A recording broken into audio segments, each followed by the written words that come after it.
Okay, guys. I bet you a lot of you guys really love the Joseph Campbell PBS series as much as I do. You know, Mask of a Thousand Heroes. Joseph Campbell. And actually, a lot of us was under impression that Joseph Campbell was a lot greater. But when you kind of look into his life, he's a very modest person. Kind of like billions and billions of stars. Carl Sagan.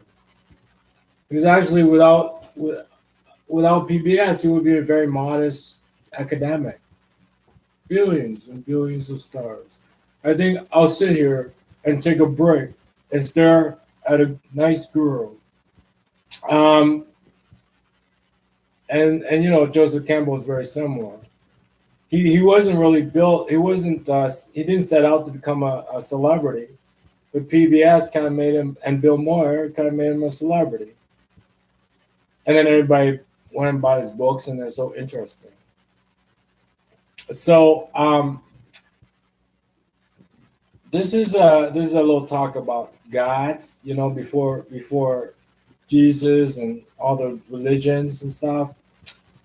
God and gods, of Olympus, supernatural beings, like Cerberus or Thor, the god of Asgard, for Norse myth, and then all the gods, the magical turtle and the monkey king and Asian myth and all that stuff. What they are in charge of journeys. And so at the beginning, the oral tradition, they would tell stories about these gods, right? Because they were in charge of these journeys, these sort of like a coming of age, life stage journeys.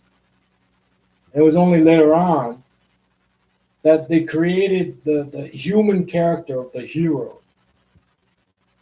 And so now they did not tell stories from the point of view of gods. They told the story from the point of view of a human being interacting with impersonal gods like nature, forces of nature. But before then, before the hero was created as a storytelling device,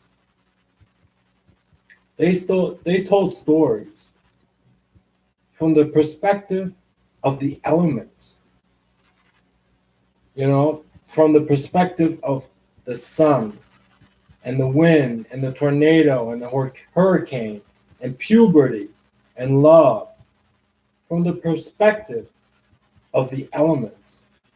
And they called them gods and supernatural beings. Didn't realize that, right? It's part of sort of like the science of speech, the science of storytelling, science of language. So they had to create the hero character. For some people, they couldn't understand it. So one day, probably some genius said, okay, I'll come up with this. I'll tell it from the point of view of a human being. For the last hundreds of years, we've been telling it from the point of view of gods.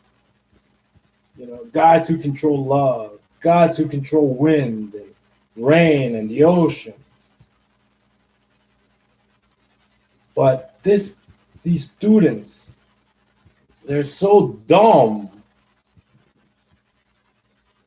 But so I'm going to come up with this hero and tell it from the point of view of them. And then they'll start listening to it. So from the gods to the hero to modern day storytelling.